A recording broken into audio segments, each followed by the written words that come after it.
اور زمین پر کوئی چلنے پھرنے والا نہیں مگر اس کا رزق اللہ کے ذمے ہے۔ وہ اس کے رہنے کی جگہ کو بھی جانتا ہے اور جہاں سونپا جاتا ہے اسے بھی۔ یہ سب کچھ کتاب روشن میں لکھا ہوا ہے، اور وہی تو ہے جس نے آسمانوں اور زمین کو 6 دن میں بنایا، اور اس وقت اس کا عرش پانی پر تھا۔ تمہارے پیدا کرنے سے مقصود یہ ہے کہ وہ تم کو آزمائے کہ تم میں عمل کے لحاظ سے کون بہتر ہے۔ اور اے نبی، اگر تم کہو کہ تم لوگ مرنے کے بعد زندہ کر کے اٹھائے جاؤ گے تو کافر کہہ دیں گے کہ یہ تو کھلا جادو ہوا، اور اگر ایک مدت معین تک ہم ان سے عذاب روک دیں تو کہیں گے کہ کون سی چیز عذاب کو روکے ہوئے ہے۔ دیکھو، جس روز وہ ان پر واقع ہوگا پھر ٹلنے کا نہیں، اور جس چیز کا یہ مذاق اڑاتے ہیں وہ ان کو گھیر لے گی۔ اور اگر ہم انسان کو اپنے پاس سے نعمت بخشیں پھر اس سے اس کو چھین لے تو نا امید اور ناشکرا ہو جاتا ہے، اور اگر تکلیف پہنچنے کے بعد آسائش کا مزہ چکھائیں تو خوش ہو کر کہتا ہے کہ سب سختیاں مجھ سے دور ہو گئیں۔ بے شک وہ ہے ہی خوشی میں مست ہو جانے والا، بڑا فخر جتانے والا۔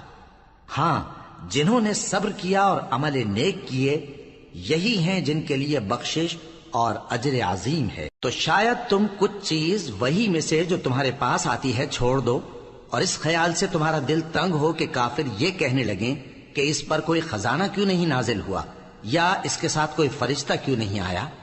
اے نبی، تم تو صرف نصیحت کرنے والے ہو، اور اللہ ہر چیز کا نگہبان ہے۔ کیا یہ لوگ کہتے ہیں کہ اس نے قرآن از خود بنا لیا ہے؟ کہہ دو کہ اگر سچے ہو تو تم بھی ایسی 10 صورتیں بنا لاؤ، اور اللہ کے سوا جس جس کو بلا سکتے ہو بلا بھی لو۔ بس اگر وہ تمہاری بات قبول نہ کریں تو جان لو کہ یہ قرآن اللہ کے علم سے اترا ہے، اور یہ کہ اس کے سوا کوئی معبود نہیں۔ تو کیا تم لوگ اسلام لاتے ہو؟ جو لوگ دنیا کی زندگی اور اس کی زیب و زینت کے طالب ہوں، ہم ان کے اعمال کا بدلہ انہیں دنیا ہی میں دے دیتے ہیں، اور اس میں ان کی حق تلفی نہیں کی جاتی۔ یہ وہ لوگ ہیں جن کے لیے آخرت میں آتش جہنم کے سوا اور کچھ نہیں، اور جو عمل انہوں نے دنیا میں کیے سب برباد، اور جو کچھ یہ کرتے رہے سب ضائع ہوا۔ بھلا جو لوگ اپنے پروردگار کی طرف سے دلیل روشن رکھتے ہوں اور ان کے ساتھ ایک آسمانی گواہ بھی اس کی جانب سے ہو، اور اس سے پہلے موسیٰ کی کتاب ہو جو پیشوا اور رحمت ہے، تو کیا وہ قرآن پر ایمان نہیں لائیں گے؟ یہی لوگ تو اس پر ایمان لاتے ہیں، اور جو کوئی اور فرقوں میں سے اس سے منکر ہو تو اس کا ٹھکانہ آگ ہے۔ تو تم اس قرآن سے شک میں نہ ہونا، یہ تمہارے پروردگار کی طرف سے حق ہے، لیکن اکثر لوگ ایمان نہیں لاتے۔ اور اس سے بڑھ کر ظالم کون ہوگا جو اللہ پر جھوٹ باندھے؟ ایسے لوگ اپنے رب کے سامنے پیش کیے جائیں گے، اور گواہ کہیں گے کہ یہی لوگ ہیں جنہوں نے اپنے پروردگار پر جھوٹ بولا تھا۔ سن رکھو کہ ظالموں پر اللہ کی لعنت ہے، جو اللہ کے رستے سے روکتے اور اس میں کجی چاہتی ہیں، اور وہ آخرت کا بھی انکار کرتے ہیں۔ یہ لوگ زمین میں کہیں چھپ کر اللہ کو ہرا نہیں سکتے، اور نہ اللہ کے سوا کوئی ان کا حمایتی ہے۔ اے پیغمبر، ان کو دگنا عذاب دیا جائے گا، کیونکہ یہ شدت کفر سے تمہاری بات نہیں سن سکتے تھے اور نہ تم کو دیکھ سکتے تھے۔ یہی ہیں جنہوں نے اپنے آپ کو خسارے میں ڈالا، اور جو کچھ یہ افترا کیا کرتے تھے ان سے جاتا رہا۔ بلا شبہ یہ لوگ آخرت میں سب سے زیادہ نقصان پانے والے ہیں۔ جو لوگ ایمان لائے اور عمل نیک کیے اور اپنے پروردگار کے آگے عاجزی کی، یہی صاحب جنت ہیں، ہمیشہ اس میں رہیں گے۔ دونوں فریقوں یعنی کافر و مومن کی مثال ایسی ہے جیسے ایک اندھا بہرا ہو اور ایک دیکھتا سنتا۔ بھلا دونوں کا حال یکساں ہو سکتا ہے؟ پھر تم سوچتے کیوں نہیں؟ اور ہم نے نوح کو ان کی قوم کی طرف بھیجا تو انہوں نے ان سے کہا کہ میں تم کو کھول کھول کر ڈر سنانے اور یہ پیغام پہنچانے آیا ہوں کہ اللہ کے سوا کسی کی عبادت نہ کرو، مجھے تمہاری نسبت دردناک عذاب کا خوف ہے۔ تو ان کی قوم کے سردار جو کافر تھے کہنے لگے کہ ہم تم کو اپنے ہی جیسا ایک آدمی دیکھتے ہیں، اور یہ بھی دیکھتے ہیں کہ تمہارے پیراؤ وہی لوگ ہوئے ہیں جو ہم میں ادنا درجے کے ہیں، اور وہ بھی سطحی رائے سے، اور ہم تم میں اپنے اوپر کسی طرح کی فضیلت نہیں دیکھتے بلکہ تمہیں جھوٹا خیال کرتے ہیں۔ فرمایا کہ اے قوم، دیکھو تو اگر میں اپنے پروردگار کی طرف سے دلیل روشن رکھتا ہوں اور اس نے مجھے اپنے ہاں سے رحمت بخشی ہو جس کی حقیقت تم سے پوشیدہ ہو گئی ہے، تو کیا ہم اس کے لیے تمہیں مجبور کر سکتے ہیں جبکہ تم اس سے ناخوش ہو؟ اور اے قوم، میں اس نصیحت کے بدلے تم سے مال و زر کا مطالبہ تو نہیں کرتا، میرا صلہ تو اللہ کے ذمے ہے، اور جو لوگ ایمان لائے ہیں میں ان کو نکالنے والا بھی نہیں ہوں، وہ تو اپنے پروردگار سے ملنے والے ہیں، لیکن میں دیکھتا ہوں کہ تم لوگ نادانی کر رہے ہو۔ اے میری قوم، اگر میں ان کو نکال دوں تو اللہ کی گرفت سے بچانے کے لیے کون میری مدد کر سکتا ہے؟ بھلا تم غور کیوں نہیں کرتے؟ اور میں نہ تم سے یہ کہتا ہوں کہ میرے پاس اللہ کے خزانے ہیں، اور نہ یہ کہ میں غیب جانتا ہوں، اور نہ یہ کہتا ہوں کہ میں فرشتہ ہوں، اور نہ ان لوگوں کی نسبت جن کو تم حقارت کی نظر سے دیکھتے ہو یہ کہتا ہوں کہ اللہ ان کو بھلائی یعنی اعمال کی جزا نہیں دے گا۔ جو ان کے دلوں میں ہے اسے اللہ خوب جانتا ہے، اگر میں ایسا کہوں تو بے انصافوں میں ہو جاؤں۔ انہوں نے کہا کہ نوح، تم نے ہم سے جھگڑا تو کیا اور جھگڑا بھی بہت کیا، اب اگر تم سچے ہو تو جس چیز سے ہمیں ڈراتے ہو وہ ہم پر لا نازل کرو۔ نوح نے کہا کہ اس عذاب کو تو اللہ ہی چاہے گا تو نازل کرے گا، اور تم اللہ کو کسی طرح ہرا نہیں سکتے، اور اگر میں یہ چاہوں کہ تمہاری خیر خواہی کروں اور اللہ یہ چاہے کہ تمہیں گمراہ رہنے دے تو میری خیر خواہی تم کو کچھ فائدہ نہیں دے سکتی، وہی تمہارا پروردگار ہے اور تمہیں اسی کی طرف لوٹ کر جانا ہے۔ کیا یہ لوگ کہتے ہیں کہ اس پیغمبر نے قرآن اپنے دل سے بنا لیا ہے؟ کہہ دو کہ اگر میں نے دل سے بنا لیا ہے تو میرے گناہ کا وبال مجھ پر، اور جو گناہ تم کرتے ہو اس سے میں بری الذمہ ہوں۔ اور نوح کی طرف وحی کی گئی کہ تمہاری قوم میں جو لوگ ایمان لا چکے ان کے سوا اور کوئی ایمان نہیں لائے گا، تو جو کام یہ کر رہے ہیں ان کی وجہ سے غم نہ کھاؤ، اور ایک کشتی ہمارے حکم سے ہمارے سامنے بناؤ، اور جو لوگ ظالم ہیں ان کے بارے میں مجھ سے کچھ نہ کہنا، کیونکہ وہ ضرور غرق کر دیے جائیں گے۔ اور نوح نے کشتی بنانا شروع کر دی، اور جب ان کی قوم کے سردار ان کے پاس سے گزرتے تو ان سے تمسخر کرتے، وہ کہتے کہ اگر تم ہم سے تمسخر کرتے ہو تو جس طرح تم ہم سے تمسخر کرتے ہو اسی طرح ایک وقت ہم بھی تم سے تمسخر کریں گے، اور تم کو جلد معلوم ہو جائے گا کہ کس پر عذاب آتا ہے جو اسے رسوا کرے گا، اور کس پر ہمیشہ کا عذاب نازل ہوتا ہے۔ یہاں تک کہ جب ہمارا حکم آ پہنچا اور تنور جوش مارنے لگا تو ہم نے نوح کو حکم دیا کہ ہر قسم کے پالتو جانوروں میں سے جوڑا جوڑا یعنی ایک ایک نر اور ایک ایک مادہ لے لو، اور جس شخص کی نسبت حکم ہو چکا ہے کہ ہلاک ہو جائے گا اس کو چھوڑ کر اپنے گھر والوں کو اور جو ایمان لایا ہو اس کو کشتی میں سوار کر لو، اور ان کے ساتھ ایمان بہت ہی کم لوگ لائے تھے۔ نوح نے کہا کہ اللہ کا نام لے کر کہ اسی کے کرم سے اس کا چلنا اور ٹھہرنا ہے، اس میں سوار ہو جاؤ، بے شک میرا پروردگار بخشنے والا ہے، مہربان ہے۔ اور وہ ان کو لے کر طوفان کی لہروں میں چلنے لگی۔ لہریں کیا تھیں؟ گویا پہاڑ تھے۔ اس وقت نوح نے اپنے بیٹے کو جو کشتی سے الگ تھا پکارا کہ بیٹا ہمارے ساتھ سوار ہو جا اور کافروں میں شامل نہ ہو۔ اس نے کہا کہ میں ابھی پہاڑ سے جا لگوں گا، وہ مجھے پانی سے بچا لے گا۔ فرمایا کہ آج اللہ کے عذاب سے کوئی بچانے والا نہیں اور نہ کوئی بچ سکتا ہے مگر وہی جس پر اللہ رحم کرے۔ اتنے میں دونوں کے درمیان لہر حائل ہو گئی اور وہ ڈوب کر رہ گیا، اور حکم دیا گیا کہ اے زمین اپنا پانی نگل جا اور اے آسمان تھم جا، اور پانی خشک ہو گیا اور کام تمام کر دیا گیا، اور کشتی کوہ جودی پر جا ٹھہری، اور کہہ دیا گیا کہ بے انصاف لوگوں پر لعنت۔ اور نوح نے اپنے پروردگار کو پکارا اور کہا کہ پروردگار، میرا بیٹا بھی میرے گھر والوں میں ہے، تو اس کو بھی نجات دے، تیرا وعدہ سچا ہے اور تو بہترین حاکم ہے۔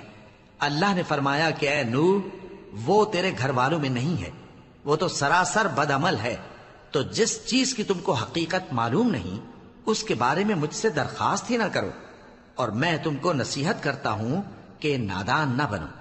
نوح نے کہا پروردگار، میں تجھ سے پناہ مانگتا ہوں کہ ایسی چیز کی تجھ سے درخواست کروں جس کی حقیقت مجھے معلوم نہیں، اور اگر تو مجھے نہیں بخشے گا اور مجھ پر رحم نہیں فرمائے گا تو میں تباہ ہو جاؤں گا۔ حکم ہوا کہ نوح ہماری طرف سے سلامتی اور برکتوں کے ساتھ جو تم پر اور تمہارے ساتھ کی جماعتوں پر نازل کی گئی ہیں اتر آؤ، اور کچھ اور جماعتیں ہوں گی جن کو ہم دنیا کے فوائد سے بہرہ مند کریں گے، پھر ان کو ہماری طرف سے عذاب علیم پہنچے گا۔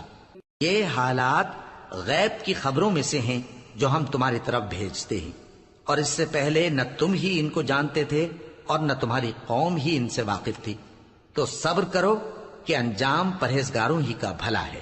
اور ہم نے قوم عاد کی طرف ان کے بھائی ہود کو بھیجا. انہوں نے کہا اے میری قوم اللہ ہی کی عبادت کرو، اس کے سوا تمہارا کوئی معبود نہیں. تم شرک کر کے اللہ پر محض بہتان باندھتے ہو. میری قوم، میں اس واعظ و نصیحت کا تم سے کچھ صلہ نہیں مانگتا. میرا صلہ تو اس کے ذمے ہے جس نے مجھے پیدا کیا. بھلا تم سمجھتے کیوں نہیں؟ اور اے قوم، اپنے پروردگار سے بخشش مانگو، پھر اس کے آگے توبہ کرو. وہ تم پر آسمان سے موسلا دھار بارش برسائے گا اور تمہاری طاقت پر طاقت بڑھائے گا. اور دیکھو، گناہگار بن کر روگردانی نہ کرو. وہ بولے ہود، تم ہمارے پاس کوئی دلیل ظاہر نہیں لائے، اور ہم صرف تمہارے کہنے سے نہ اپنے معبودوں کو چھوڑنے والے ہیں اور نہ تم پر ایمان لانے والے ہیں. ہم تو یہ سمجھتے ہیں کہ ہمارے کسی معبود نے تمہیں تکلیف پہنچا کر دیوانہ کر دیا ہے. انہوں نے کہا کہ میں اللہ کو گواہ کرتا ہوں اور تم بھی گواہ رہو کہ جن کو تم اللہ کا شریک بناتے ہو میں ان سے بیزار ہوں. یعنی جن کی اللہ کے سوا عبادت کرتے ہو، تو تم سب مل کر میرے بارے میں جو تدبیر کرنی چاہو کر لو اور مجھے مہلت نہ دو. میں اللہ پر جو میرا اور تمہارا سب کا پروردگار ہے بھروسہ رکھتا ہوں. زمین پر جو چلنے پھرنے والا ہے وہ اللہ کے قبضہ قدرت میں ہے. بے شک میرا پروردگار سیدھے رستے پر ہے. اب اگر تم روگردانی کرو گے تو جو پیغام میرے ذریعے تمہاری طرف بھیجا گیا ہے وہ میں نے تمہیں پہنچا دیا ہے، اور میرا پروردگار تمہاری جگہ اور لوگوں کو لا بسائے گا، اور تم اللہ کا کچھ بھی نہیں بگاڑ سکو گے. میرا پروردگار تو ہر چیز پر نگہبان ہے. اور جب ہمارا حکم عذاب آ پہنچا تو ہم نے ہود کو اور جو لوگ ان کے ساتھ ایمان لائے تھے ان کو اپنی مہربانی سے بچا لیا اور انہیں عذاب شدید سے نجات دی. یہ وہی قوم عاد ہے جس نے اللہ کی نشانیوں سے انکار کیا اور اس کے پیغمبروں کی نافرمانی کی اور ہر سرکش و متکبر کا کہا مانا. اور اس دنیا میں بھی لعنت ان کے پیچھے لگی رہی اور قیامت کے دن بھی لگی رہے گی. دیکھو، قوم عاد نے اپنے پروردگار سے کفر کیا، اور سن رکھو قوم عاد پر پھٹکار ہے جو ہود کی قوم تھی. اور قوم سمود کی طرف ان کے بھائی صالح کو بھیجا تو انہوں نے کہا اے قوم، اللہ ہی کی عبادت کرو، اس کے سوا تمہارا کوئی معبود نہیں. اسی نے تم کو زمین سے پیدا کیا اور اس میں آباد کیا، تو اس سے مغفرت مانگو اور اس کے آگے توبہ کرو. بے شک میرا پروردگار نزدیک بھی ہے اور دعا کا قبول کرنے والا بھی ہے. انہوں نے کہا کہ صالح، اس سے پہلے ہم تم سے کئی طرح کی امیدیں رکھتے تھے، اب وہ منقطع ہو گئی. کیا تم ہم کو ان چیزوں سے منع کرتے ہو جن کو ہمارے بزرگ پوجتے آئے ہیں؟ اور جس بات کی طرف تم ہمیں بلاتے ہو اس کی طرف سے ہم بڑے بھاری شک میں ہیں. صالح نے کہا اے میری قوم، بھلا دیکھو تو، اگر میں اپنے پروردگار کی طرف سے کھلی دلیل پر ہوں اور اس نے مجھے اپنے ہاتھ سے نبوت کی نعمت بخشی ہو، تو اگر میں اللہ کی نافرمانی کروں تو اس کے سامنے میری کون مدد کرے گا؟ تم تو کفر کی باتوں سے میرا نقصان ہی کرتے ہو. اور یہ بھی کہا کہ اے قوم، یہ اللہ کی اونٹنی تمہارے لیے ایک نشانی یعنی معجزہ ہے، تو اس کو چھوڑ دو کہ اللہ کی زمین میں جہاں چاہے چرتی پھرے، اور اس کو کسی طرح کی تکلیف نہ دینا، ورنہ تمہیں جلد عذاب آ پکڑے گا. مگر انہوں نے اس کو کاٹ ڈالا. تو صالح نے کہا کہ اپنے گھروں میں 3 دن اور فائدے اٹھا لو، یہ وعدہ ہے کہ جھوٹا نہ ہوگا. پس جب ہمارا حکم آ گیا تو ہم نے صالح کو اور جو لوگ ان کے ساتھ ایمان لائے تھے ان کو اپنی مہربانی سے بچا لیا اور اس دن کی رسوائی سے محفوظ رکھا. بے شک تمہارا پروردگار طاقتور ہے، زبردست ہے. اور جن لوگوں نے ظلم کیا تھا ان کو چنگھاڑ کی صورت میں عذاب نے آ پکڑا تو وہ اپنے گھروں میں اوندھے پڑے رہ گئے، گویا کبھی ان میں بسے ہی نہ تھے. سن رکھو کہ قوم سمود نے اپنے پروردگار سے کفر کیا، اور سن رکھو قوم سمود پر پھٹکار ہے. اور ہمارے فرشتے ابراہیم کے پاس بشارت لے کر آئے تو سلام کہا، انہوں نے بھی جواب میں سلام کہا. ابھی کچھ وقفہ نہیں ہوا تھا کہ ابراہیم ایک بھنا ہوا بچڑا لے آئے. پھر جب دیکھا کہ ان کے ہاتھ کھانے کی طرف نہیں بڑھتے، یعنی وہ کھانا نہیں کھاتے، تو ان کو اجنبی سمجھ کر دل میں خوف کیا. فرشتوں نے کہا کہ خوف نہ کیجیے، ہم قوم لوط کی طرف ان کے ہلاک کرنے کو بھیجے گئے ہیں. اور ابراہیم کی بیوی جو پاس کھڑی تھی ہنس پڑی. تو ہم نے اس کو اسحاق کی اور اسحاق کے بعد یعقوب کی خوشخبری دی. اس نے کہا اے میرے بچہ ہوگا، میں تو بڑھیا ہوں اور یہ میرے میاں بھی بوڑھے ہیں، یہ تو بڑی عجیب بات ہے. انہوں نے کہا کیا تم اللہ کی قدرت سے تعجب کرتی ہو؟ اے اہل بیت، تم پر اللہ کی رحمت اور اس کی برکتیں ہیں، وہ لائق تعریف ہے، بڑا ہے۔ پھر جب ابراہیم سے خوف جاتا رہا اور ان کو خوشخبری بھی مل گئی تو قوم لوط کے بارے میں لگے ہم سے بحث کرنے۔ بے شک ابراہیم بڑے تحمل والے، نرم دل اور رجوع کرنے والے تھے۔ اے ابراہیم، اس بات کو جانے دو، تمہارے پروردگار کا حکم آ پہنچا ہے اور ان لوگوں پر عذاب آنے والا ہے جو کبھی نہیں ٹلنے کا۔ اور جب ہمارے فرشتے لوط کے پاس آئے تو وہ ان کے آنے سے غمناک اور تنگ دل ہوئے اور کہنے لگے کہ آج کا دن بڑی مشکل کا دن ہے۔ اور لوط کی قوم کے لوگ ان کے پاس بے تحاشا دوڑتے ہوئے آئے، اور یہ لوگ پہلے ہی سے انتہائی بیہودہ حرکتیں کیا کرتے تھے۔ لوط نے کہا کہ اے بھائیو، یہ جو میری قوم کی لڑکیاں ہیں یہ تمہارے لیے جائز اور پاک ہیں، تو اللہ سے ڈرو اور میرے مہمانوں کے بارے میں مجھے بے آبرو نہ کرو۔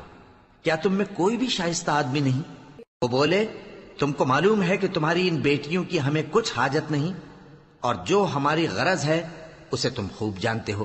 لوط نے کہا اے کاش مجھ میں تمہارے مقابلے کی طاقت ہوتی، یا میں کسی مضبوط قلعے میں پناہ لے لیتا۔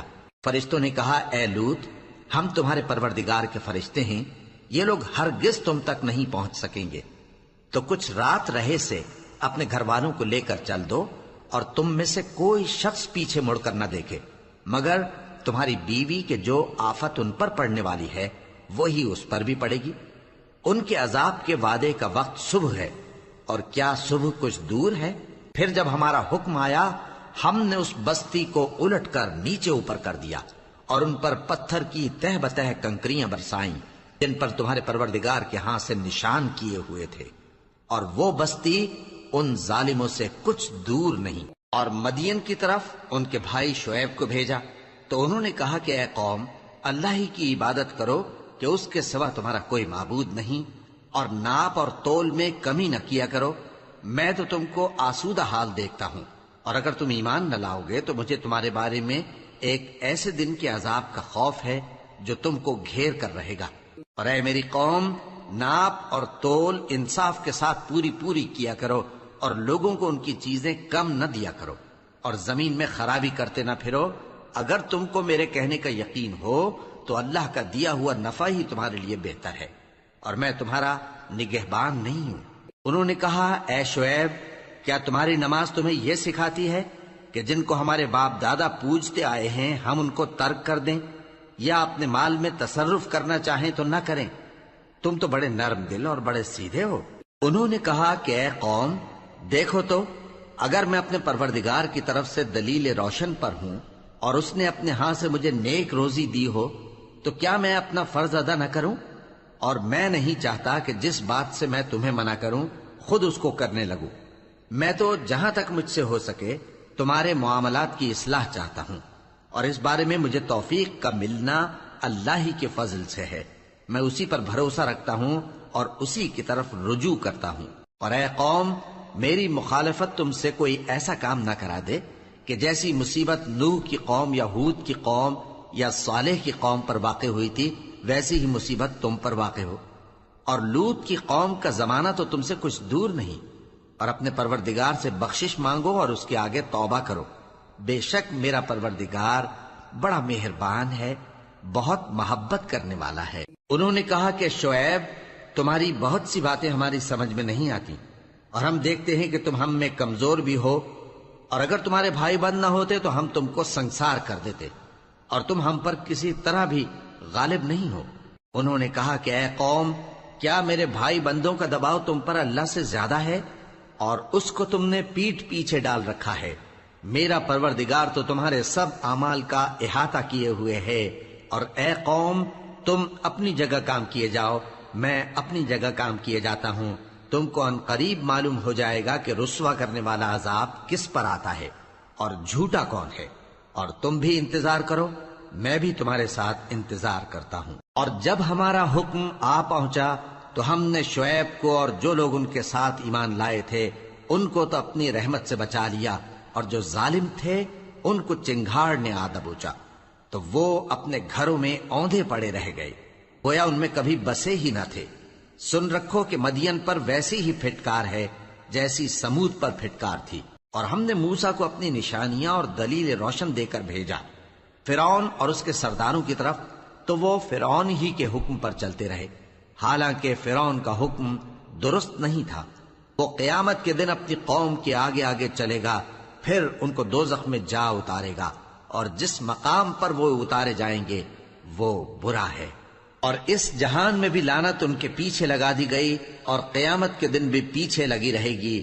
جو انعام ان کو ملا ہے برا ہے۔ یہ پرانی بستیوں کے تھوڑے سے حالات ہیں جو ہم تم سے بیان کرتے ہیں، ان میں سے بعض تو باقی ہیں اور بعض تہس نہس ہو گئیں۔ اور ہم نے ان لوگوں پر ظلم نہیں کیا، بلکہ انہوں نے خود اپنے اوپر ظلم کیا۔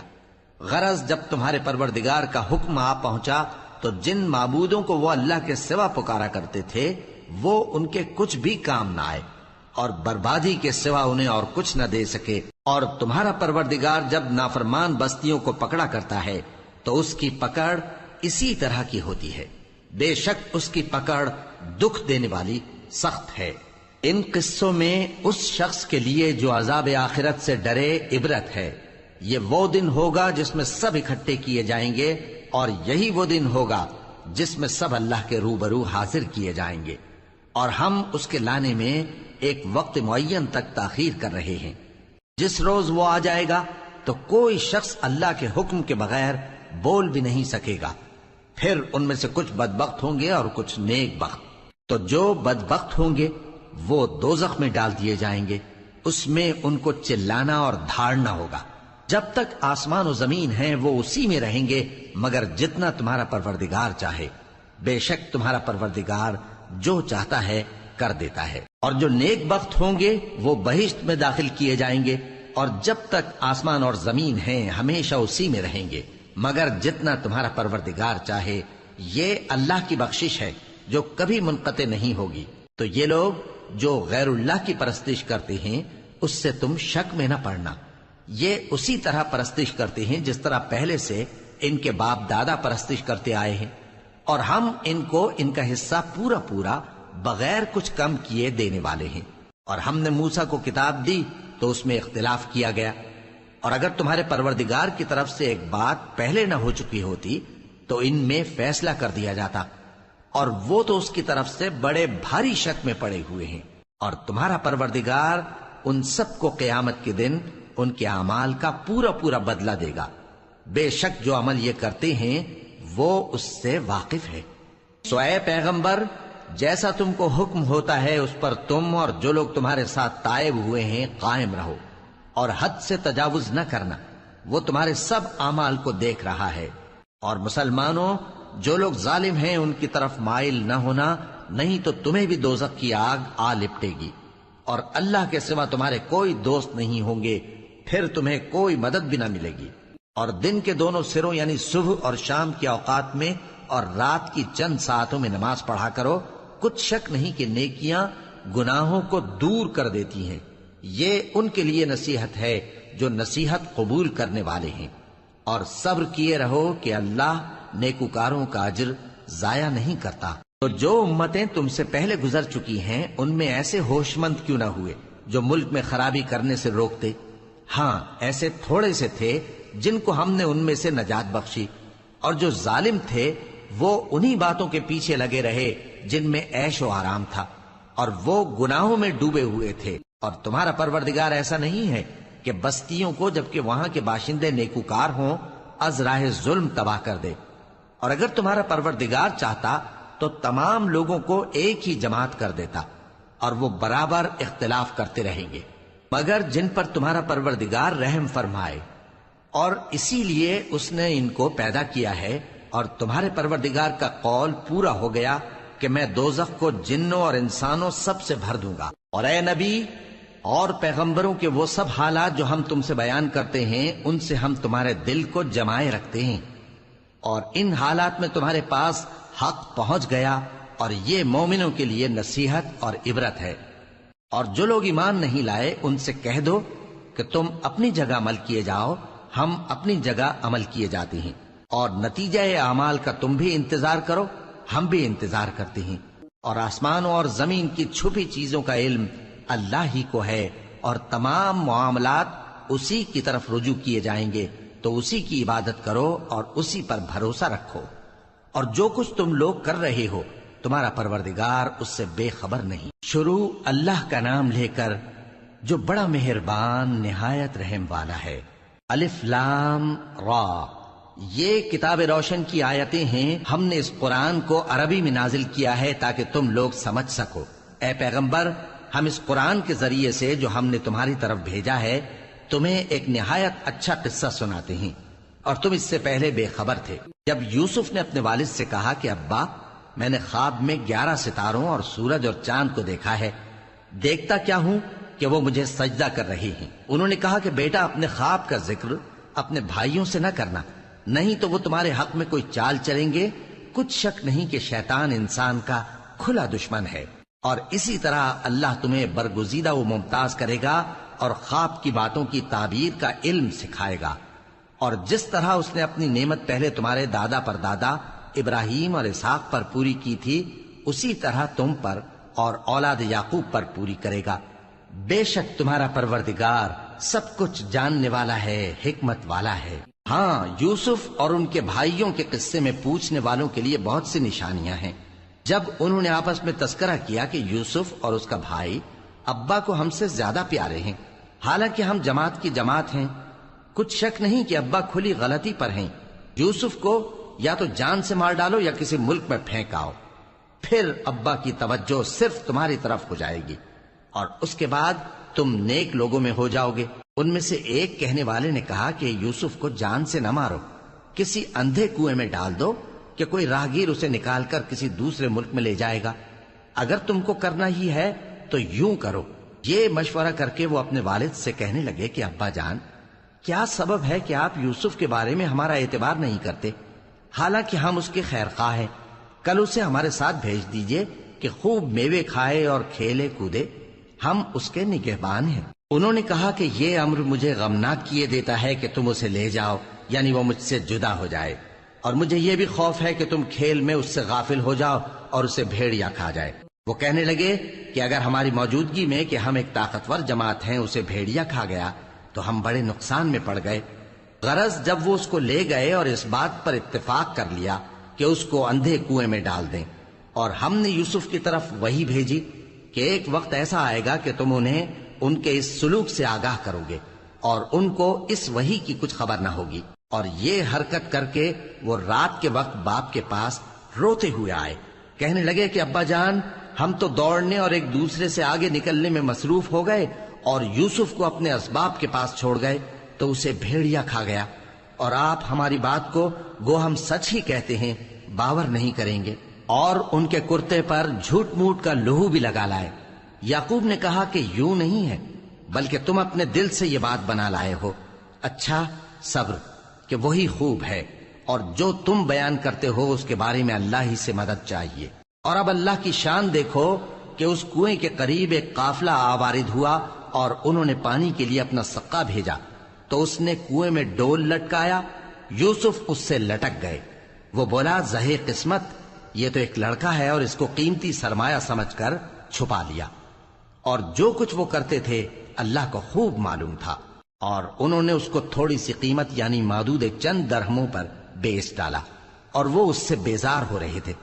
اور مصر میں جس شخص نے اس کو خریدا اس نے اپنی بیوی سے جس کا نام زلیخا تھا کہا کہ اس کو عزت و اکرام سے رکھو، عجب نہیں کہ یہ ہمیں فائدہ دے یا ہم اسے بیٹا بنا لیں۔ اس طرح ہم نے یوسف کو سرزمین مصر میں جگہ دی، اور غرض یہ تھی کہ ہم ان کو خواب کی باتوں کی تعبیر سکھائیں، اور اللہ اپنے کام پر غالب ہے لیکن اکثر لوگ نہیں جانتے۔ اور جب وہ اپنی جوانی کو پہنچے تو ہم نے ان کو دانائی اور علم عطا کیا، اور نیکوکاروں کو ہم اسی طرح بدلہ دیا کرتے ہیں۔ اور جس عورت کے گھر میں وہ رہتے تھے اس نے ان کو اپنی طرف مائل کرنا چاہا، اور دروازے بند کر کے کہنے لگی، یوسف جلدی آؤ۔ انہوں نے کہا کہ اللہ پناہ میں رکھے، وہ یعنی تمہارے میاں تو میرے آقا ہیں، انہوں نے مجھے اچھی طرح سے رکھا ہے، میں ایسا ظلم نہیں کر سکتا، بے شک ظالم لوگ فلاح نہیں پائیں گے۔ اور اس عورت نے ان کا قصد کیا اور انہوں نے اس کا قصد کیا۔ اگر وہ اپنے پروردگار کی نشانی نہ دیکھتے تو جو ہوتا سو ہوتا۔ یوں اس لیے کیا گیا کہ ہم ان سے برائی اور بے حیائی کو روک دیں. بے شک وہ ہمارے چنے ہوئے بندوں میں سے تھے. اور دونوں دروازے کی طرف بھاگے، آگے یوسف، پیچھے زلیخا. اور عورت نے ان کا کرتا پیچھے سے پکڑ کر جو کھینچا تو پھاڑ ڈالا، اور دونوں کو دروازے کے پاس عورت کا خاوند مل گیا. تو عورت بولی کہ جو شخص تمہاری بیوی کے ساتھ برا ارادہ کرے اس کی اس کے سوا کیا سزا ہے کہ یا تو قید کیا جائے یا اسے دکھ کا عذاب دیا جائے. یوسف نے کہا اسی نے مجھ کو اپنی طرف مائل کرنا چاہا تھا. اور اس کے خاندان میں سے ایک گواہ نے گواہی دی کہ اگر اس کا کرتا آگے سے پھٹا ہو تو یہ سچی اور یوسف جھوٹا ہے، اور اگر کرتا پیچھے سے پھٹا ہو تو یہ جھوٹی اور وہ سچا ہے. سو جب اس کا کرتا دیکھا تو پیچھے سے پھٹا تھا. تب اس نے زلیخا سے کہا کہ یہ تمہارا ہی فریب ہے، اور کچھ شک نہیں کہ تم عورتوں کے فریب بڑے بھاری ہوتے ہیں. یوسف اس بات کا خیال نہ کر، اور زلیخا تو اپنے گناہ کی بخشش مانگ، بے شک خطا تیری ہی ہے. اور شہر میں عورتیں گفتگویں کرنے لگیں کہ عزیز کی بیوی اپنے غلام کو اپنی طرف مائل کرنا چاہتی ہے اور اس کی محبت اس کے دل میں گھر کر گئی ہے. ہم دیکھتی ہیں کہ وہ کھلی گمراہی میں ہے. پھر جب زلیخا نے ان عورتوں کی گفتگو جو حقیقت میں دیدار یوسف کے لیے ایک چال تھی سنی، تو ان کے پاس دعوت کا پیغام بھیجا اور ان کے لیے ایک محفل مرتب کی، اور پھل تراشنے کے لیے ہر ایک کو ایک ایک چھری دی. اور یوسف سے کہا کہ ان کے سامنے آؤ. جب عورتوں نے ان کو دیکھا تو ان کا روب حسن ان پر ایسا چھا گیا کہ پھل تراشتے تراشتے اپنے ہاتھ کاٹ لیے، اور بے ساختہ بول اٹھیں کہ اللہ پاک ہے، یہ آدمی نہیں، یہ تو کوئی بزرگ فرشتہ ہے. زلیخا نے کہا تو یہ وہی ہے جس کے بارے میں تم مجھے تانے دیتی تھیں، اور بے شک میں نے اس کو اپنی طرف مائل کرنا چاہا مگر یہ بچا رہا. اور اگر یہ وہ کام نہ کرے گا جو میں اسے کہتی ہوں تو قید کر دیا جائے گا اور ذلیل ہوگا. یوسف نے دعا کی کہ پروردگار، جس کام کی طرف یہ مجھے بلاتی ہیں اس کی نسبت مجھے قید پسند ہے، اور اگر تو مجھ سے ان کے فریب کو نہ ہٹائے گا تو میں ان کی طرف مائل ہو جاؤں گا اور نادانوں میں سے ہو جاؤں گا. پس ان کے رب نے ان کی دعا قبول کر لی اور ان سے عورتوں کا داؤں ٹال دیا. بے شک وہی تو سننے والا ہے، جاننے والا ہے. پھر باوجود اس کے کہ وہ لوگ ان کی بے گناہی کے نشان دیکھ چکے تھے، ان کی رائے یہی ٹھہری کہ کچھ عرصے کے لیے ان کو قید ہی کر دیں. اور ان کے ساتھ دو اور جوان بھی داخل زندہ ہوئے. ایک نے ان میں سے کہا کہ میں نے خواب دیکھا ہے، دیکھتا کیا ہوں کہ شراب کے لیے انگور نچوڑ رہا ہوں. دوسرے نے کہا کہ میں نے بھی خواب دیکھا ہے، میں یہ دیکھتا ہوں کہ اپنے سر پر روٹیاں اٹھائے ہوئے ہوں اور پرندے ان میں سے کھا رہے ہیں. تو ہمیں ان کی تعبیر بتا دیجئے کہ ہم تمہیں نیکوکار دیکھتے ہیں. یوسف نے کہا کہ جو کھانا تم کو ملنے والا ہے وہ آنے نہیں پائے گا کہ میں اس سے پہلے تم کو اس کی تعبیر بتا دوں گا. یہ ان باتوں میں سے ہے جو میرے پروردگار نے مجھے سکھائی ہیں. جو لوگ اللہ پر ایمان نہیں لاتے اور آخرت کا انکار کرتے ہیں، میں نے ان کا مذہب چھوڑ دیا ہے، اور میں اپنے باپ دادا ابراہیم اور اسحاق اور یعقوب کے مذہب پر چلتا ہوں. ہمیں شایع نہیں ہے کہ کسی چیز کو اللہ کے ساتھ شریک بنائیں. یہ اللہ کا فضل ہے ہم پر بھی اور لوگوں پر بھی، لیکن اکثر لوگ شکر نہیں کرتے. اے میرے قید خانے کے رفیقو، بھلا کئی جدا جدا آقا اچھے یا اللہ جو اکیلا ہے سب پر غالب ہے؟ جن چیزوں کی تم اللہ کے سوا پرستش کرتے ہو وہ صرف نام ہی نام ہیں جو تم نے اور تمہارے باپ دادا نے رکھ لیے ہیں. اللہ نے ان کی کوئی سند نازل نہیں کی. سن رکھو کہ اللہ کے سوا کسی کی حکومت نہیں ہے. اس نے ارشاد فرمایا ہے کہ اس کے سوا کسی کی عبادت نہ کرو، یہی سیدھا دین ہے، لیکن اکثر لوگ نہیں جانتے. اے میرے قید خانے کے رفیقو، تم میں سے ایک جو پہلا خواب بیان کرنے والا ہے وہ تو اپنے آقا کو شراب پلایا کرے گا، اور جو دوسرا ہے وہ سولی دیا جائے گا اور پرندے اس کا سر نوچ کھائیں گے. جو بات تم مجھ سے پوچھتے تھے وہ فیصل ہو چکی ہے. اور ان دونوں میں سے جس کی نسبت یوسف نے خیال کیا کہ وہ رہائی پا جائے گا، اس سے کہا کہ اپنے آقا سے میرا ذکر بھی کر دینا.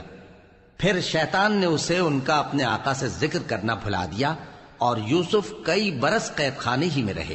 اور بادشاہ نے کہا کہ میں نے خواب دیکھا ہے، دیکھتا کیا ہوں کہ 7 موٹی گائیں ہیں جن کو 7 دبلی گائیں کھا رہی ہیں، اور 7 خوشے سبز ہیں اور 7 خشک.